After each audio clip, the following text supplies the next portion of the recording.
Merry Christmas, y'all. Merry Christmas. We are 1 week closer to Christmas, and as we look toward the Christmas season, we are touching on our second podcast for the Christmas Unwrapped series. Right. This week we are discussing, as we talked about last week, reconnecting with relatives and family. Very touchy subject for some this time of year. Sure. And so we're kind of diving into what that looks like, the challenges of spending time with, maybe relatives and family that maybe you have like complicated history with, just this time frame's stressful in itself. So, adding on maybe differences of faith or morals, just kind of how to navigate that during this season can be very difficult. So we're, kind of talking through what the Bible says about that, maybe personal experiences that we've had, and just kind of giving some input and hopefully some encouragement in this time frame. Yeah, you may get together with, people who, age differences. You might have some believers, some unbelievers. Some call it dressing. Some call it stuffing. The rage just goes on. So, Oh, yeah. It's funny that, I mean, not everybody experiences this the same way year to year, because some people can't make it, kind of thing. But when we do reconnect with relatives, I hope that we find that we have more in common with them than we don't. Even when things come up and that show us that we really don't have much in common. I mean, after all, at the end of the day, you are family. Yeah.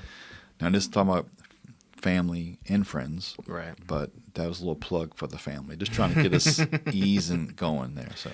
Yeah. So this week's Did You Know is a study that talks about 40% of Americans report feeling anxious and stressed out when it comes to family gatherings, especially during holidays.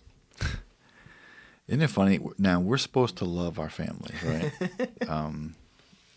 Because, they're family. But I've seen enough family get-togethers that unresolved conflicts from the previous time or things that happen, some slights or imaginary slights that you show up and you get something in your eye and someone says, what do you mean by that? Oh, yeah. You remember when you were 7 and you stole my Hot Wheels car? It was the pink one. You know I love Hot Wheel cars.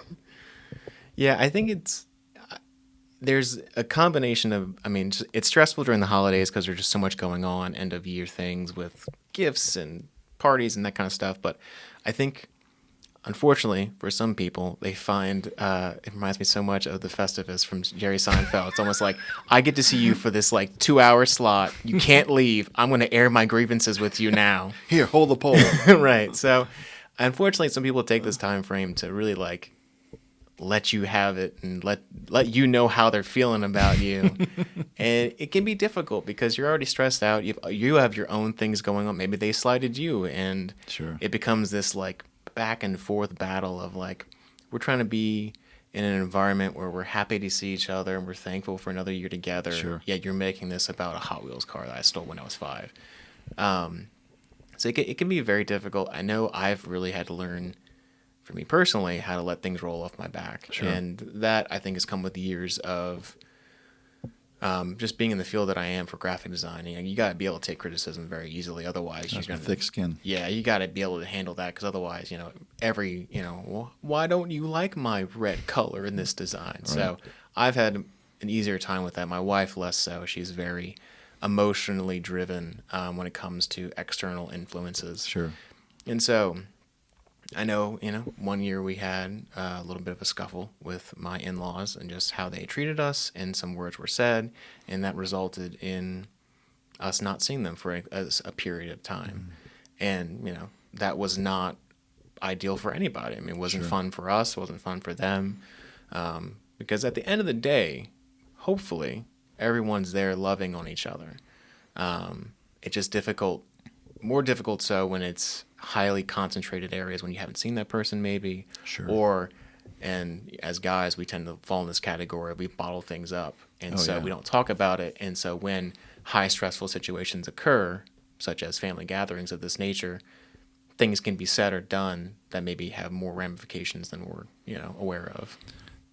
it's got so much complexity and layers to it that you may walk into a place that you didn't even know what happened Yeah. last year. You left there saying, "Oh, what a great time," and then somebody else said, "I cannot believe they said that," or "They didn't even ask me about how much weight I lost." Right.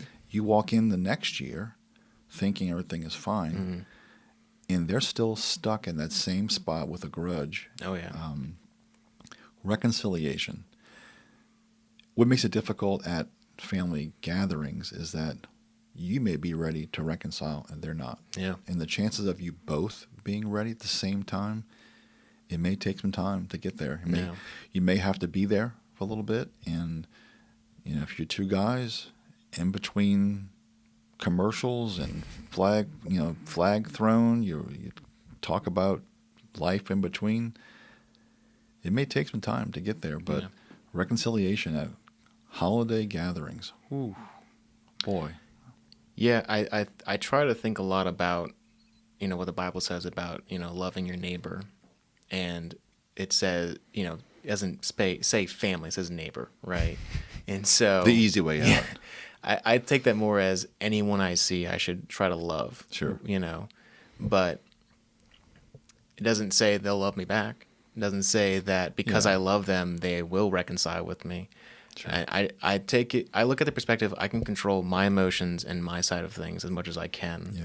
and I can forgive them and move on. If they choose to, death grip onto this grudge and bring it up every chance they get, that's between them and the Lord. Boy, I come from a family of grudge holders. They can go pro. I mean, they forsake their amateur status decades ago. And I struggled with that when I was young, but I made that change when I was in my 20s that I wasn't going to do that. But hopefully, in a year's time, I've matured at least somewhat, so that when I do see them again, and this is in this scenario, we're only seeing these people once a year. Hopefully, Right. you're seeing your family more than once a year. Yeah. But for those circumstances that someone flies in, everybody makes a concerted effort to get together this time of year. It's hopefully there's been some growth since the previous year, and supposedly time heals all wounds. But boy, that's why there's so many Christmas movies about this Yeah. exact thing. Mm-hmm.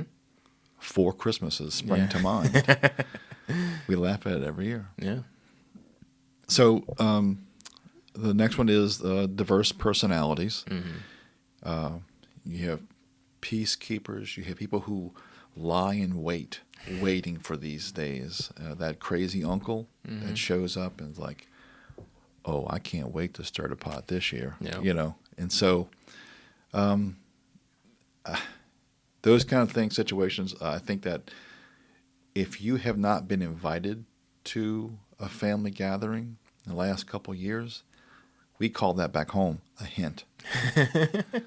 That you might be the reason why there's so much strife and drama at these functions. And so if you're going to get together, know that there's a ton of personalities there that are different from yours.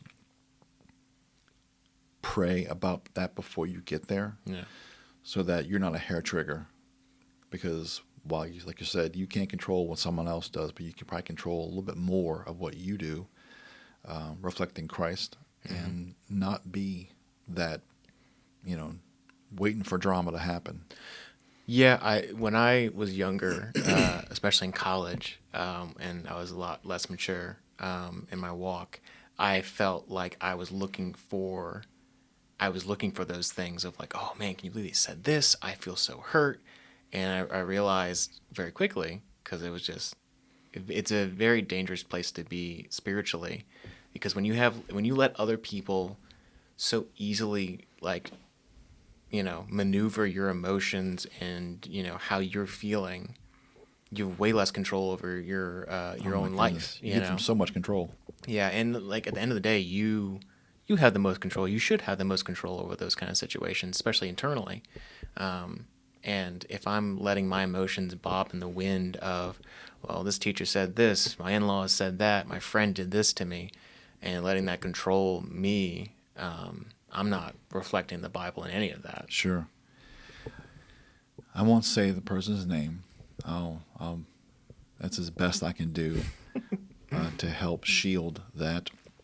But this person loved to argue and debate about everything. And they always had a lot of self-insecurities, and so causing arguments was their favorite thing to do. And so a few decades ago, I realized I'm going to change how I approach speaking with that person. And so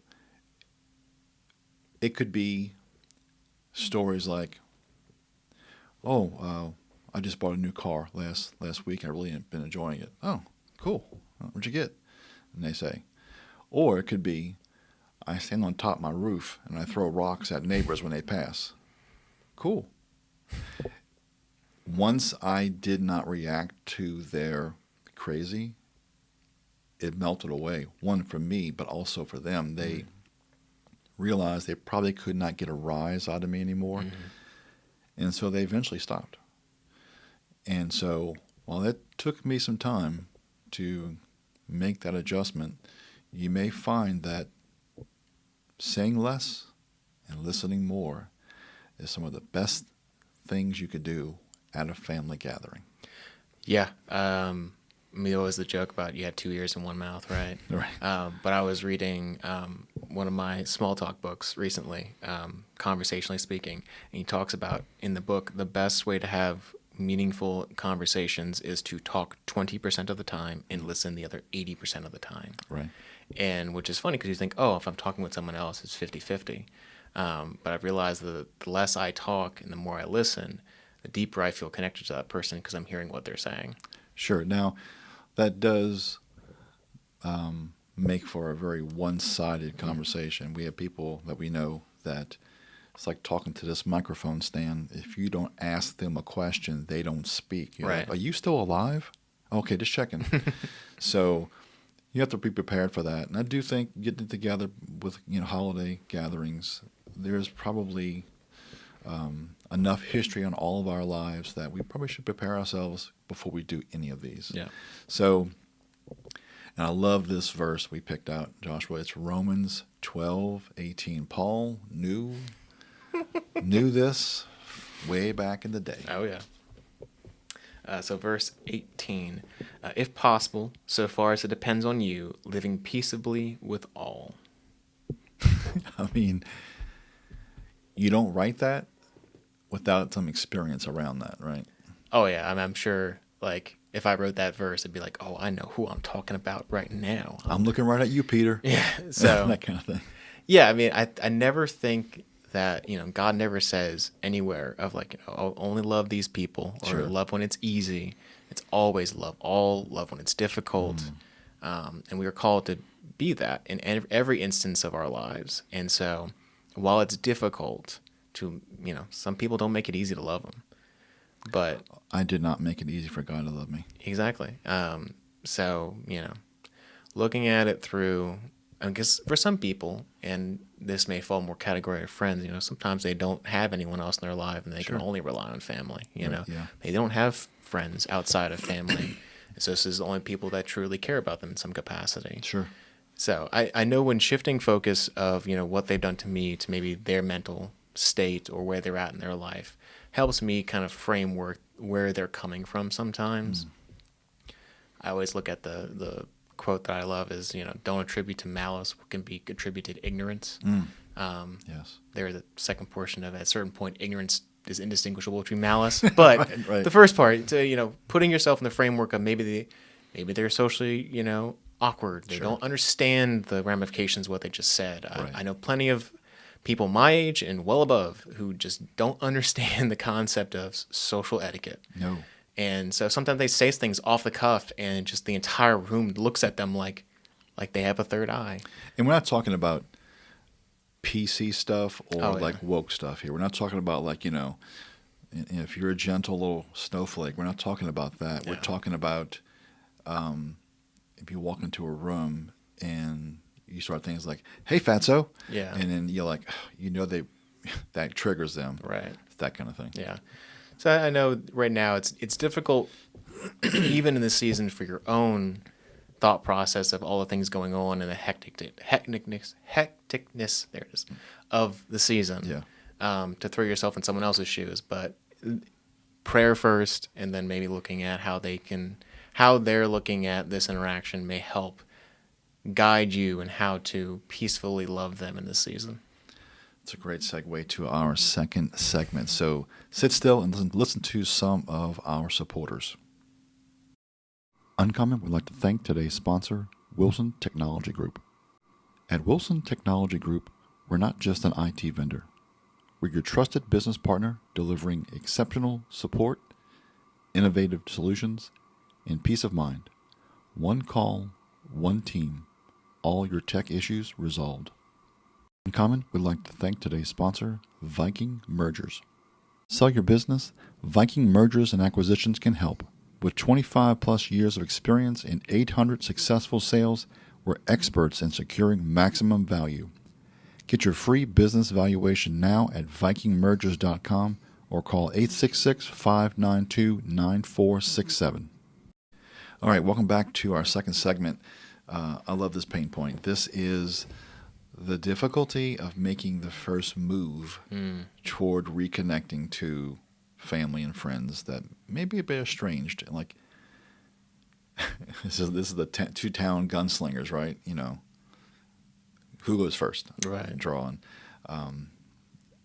You know you've done something wrong over the years.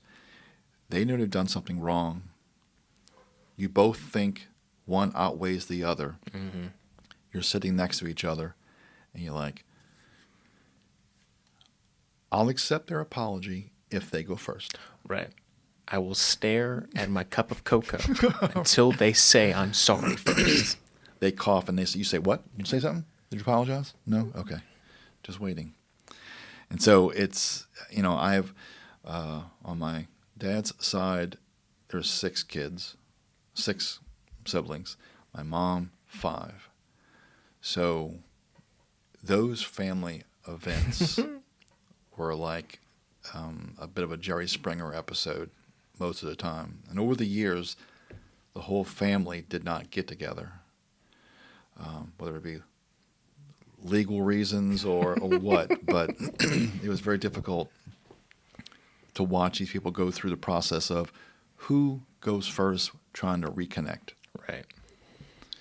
Our Did You Know section here says, research suggests that family estrangement affects at least 1 in 5 Americans, indicating the widespread nature of this issue. Mm-hmm. So 1 out of 5, 20% of people struggle with estranged, stressful relationships with other people in their family. Yeah, I mean, and this goes both ways too. I mean, this could be you're the estranged one in that scenario as well, which can be very difficult during this time frame where maybe you're estranged from your kids, Sure. or you're divorced and you're alone, kind of thing. It can be very difficult during this time frame. I think the view of that perfect Christmas that we all chase, right? It plays so much on repeat in a lot of people's minds that it almost is like, well, we can't have a maybe not so nice conversation during Christmas because we can't talk about that right now. The kids are opening their presents. We'll talk about it later. Right. Which can, further push people away, even if they are willing to make that first move. But to your point, I mean, we always feel like the other person's sin is way worse than ours. I mean, the fact the Bible talks about it so much, like the speck in your brother's eye, right? Exactly. We always feel like we've been wronged way worse than the other person. And, if I waited for everyone else who's wronged me to apologize first, I'd probably still be waiting for most of those apologies. And at the end of the day, I think you see a lot of it ties with pride, right? Sure. Like, feeling that vulnerable nature of apologizing, like I was wrong. And we don't like saying that we're wrong. No, not at all. Especially during this Christmas season of, well, this is supposed to be my joyful time. I don't want to be wrong. And sometimes I feel like we almost well, you gotta apologize, and they're like, okay, fine, I'll apologize, but just so you know, you also hurt me. And they're like, I don't really care, you apologize, I'm not apologizing to you now. Right. It's like I tricked you into apologizing first. Right. So it's weird because I know plenty of people who have relationships with their family that the way they handle flare ups like this, or disagreements or slights, is they just don't talk about it. They just don't. They sweep it under the rug, and then 6 months later, when everyone rolls back around for birthdays or graduations or whatever, it's like a powder keg. Really? It's awful. Tinderbox. It's such an odd way to handle it, and everyone does it. And coming from the outside view in, seeing how they handle it, I'm always like, do you guys not think talking about it would be a good idea? Like, you just don't want to talk about it at all. And then next thing I know, someone says something under their breath, and someone hears it, and then the tears and screaming start, and it's just like, oh, okay. Maybe that's why they don't talk about it, because they are bad at talking about it, and all of a sudden someone does, and it doesn't come out as, I'd like to discuss what happened last time. Mm-hmm. I probably said some things. I know you said some things that hurt my feelings. I want to just talk through it and see if we can resolve that. That seems like a logical, rational way to start a conversation. It never goes that way. I'm glad you're here. Yeah. I got some issues with you. Right. I'm glad you were locked in now. Reach over and lock the door. Is someone parked behind you in the driveway? You Good, can't leave? good. Awesome. I do want to posit this is, if you have the opportunity and say have a beef with somebody that you know you're going to see around Christmas time, maybe try to meet with them prior to this. Sure. Phone call, coffee, something to Prime the pump. yeah, so that when you walk in, they don't feel and you don't feel like, well, if I don't, ambush is a great analogy for this, because I'm sure people walking in there, they're like, I'm gonna get my gingerbread cookie on, and we're gonna watch some Christmas Vacation. They're like, all right, listen here, I got some problems. They probably feel like, hey, I don't want to have this conversation right here in front of all Sure. these people. So if you are in a situation where you've wronged someone or someone else has wronged you, having conversation prior to that, even if it is not to apologize, but just to talk about what happened, because You may not resolve it in one time. I highly doubt most conversations like that would. I mean, there was a man in college I knew who had struggled a lot with his relationship with his parents, and it took years from him to reaching out to kind of build that trust up again, of just him going through childhood, feeling very lonely in his own house. And it still took a lot of conversations to explain how he felt and how he got to that point. Now, is the relationship perfect? Absolutely not. Yeah. But, it's a work in progress. Sure. I Progress is progress. Progress is progress. I do know that I've had to learn over the years, just because you say, I'm sorry, does not stop the other person feeling the way they feel. No. Because they don't feel the way they're apologizing for it. They're like, well, yeah, fine, I'm sorry. Yeah. I mean, it's not sincere. It's not like, well, what are you sorry for? Let's talk through that. Right. And these are our suggestions here are assuming that some of these people in this situation can actually communicate with each other. And so one of the things one of our talking points here was, and if you're driving in traffic right now, don't get into an accident rolling your eyes thinking about this. If you are a listener, get out of your comfort zone and initiate the conversation. And if you are a talker, zip the lip and listen to the other person, because we tend to get in there and go to what we're used to. Yeah. It's like, I'm going to dominate this conversation. Mm-hmm. And the other person just listens, or vice versa. So give each other some grace here. And after all, we were supposed to love our families. Now we're focusing on families here.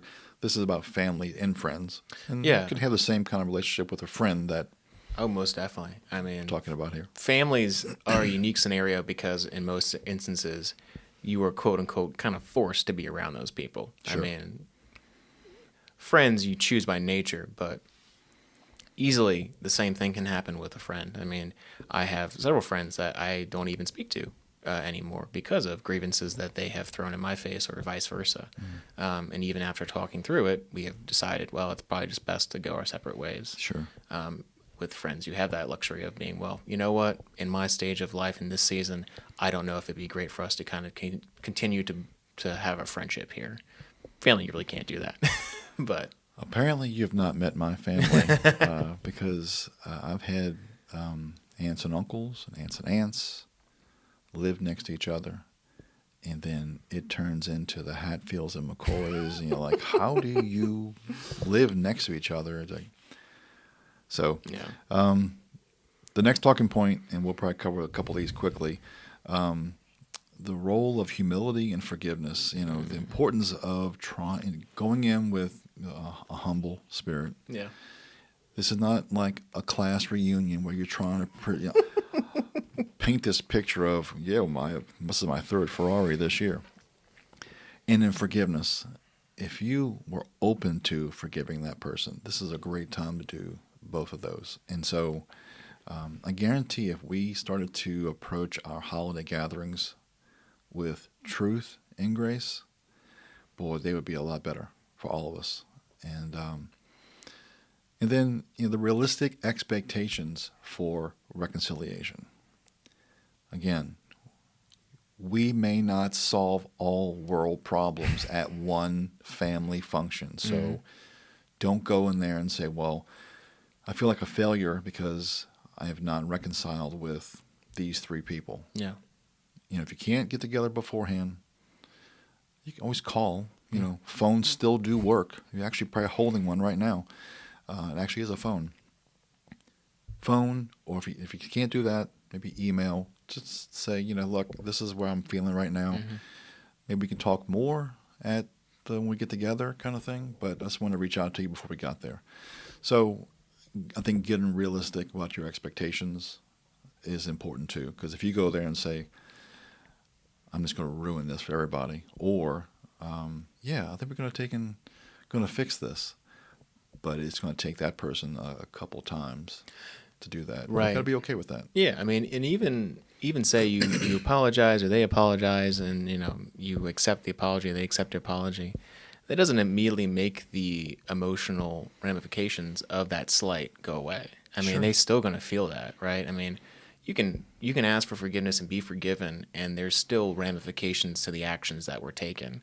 It just takes time to build up that original friendship or family relationship as time goes on. And I don't think we can expect the immediate response of forgiveness for someone that maybe we don't put in the effort to have a relationship with. I mean, I think that if in these scenarios that we're talking about, if it's someone that we don't have a relationship with in our family, that'll be 10 times more difficult to have reconciliation with than someone that maybe we speak to on a weekly basis. And, that every situation's obviously vastly different. I mean, it may be a very good reason you don't have a relationship with that person. Yeah. But if there isn't, there are plenty of ways that you can, be a light in their life. They can be a light in your life. I mean, there are plenty of people in our church that are of an older season that are our Bible studies trying to get in touch with and have them mentor us. And, the same thing can be said about families. I mean, there's plenty of people in our family and then my wife's family that are older than that can impart wisdom into us. But it's not a transactional thing where it's like, oh, you're family now, cool, give me your wisdom, or I get all forgiveness. There's a relationship that needs to go and part with that. Sure. And we even talk about repeat offenses. Like you might go there and apologize, and then you do the exact same thing, or they do the exact same thing 2 months later. So learning from that and then not repeating it is going to help future events. So our second segment verse is Luke 15:20. It says, so he got up and went to his father. And this is talking about the prodigal son. But while he was still a long way off, his father saw him and was filled with compassion for him. He ran to his son, threw his arms around him, and kissed him.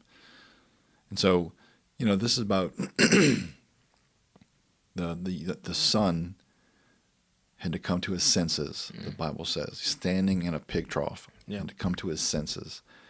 And he came back to his father. His father could have been like you back, You're right. or I'm sorry you're not welcome here anymore, Mm-hmm.